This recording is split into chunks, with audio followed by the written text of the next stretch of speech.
Cast iron cleaning, my preferred method. First, you're going to get dirty pan. There's a little bit of crumbs in this, so just discard those.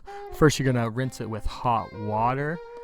This pan had a little bit of cooked on food, so I did soak it before I actually started to scrub it. You can soak cast iron, you just can't let it soak overnight.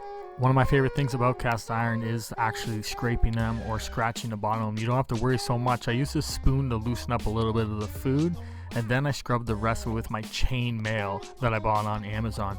I like it the best for cleaning cast iron because it does do a good job, and it smooths the finish off of pre-seasoned cast iron so that I can pre-season it again when needed.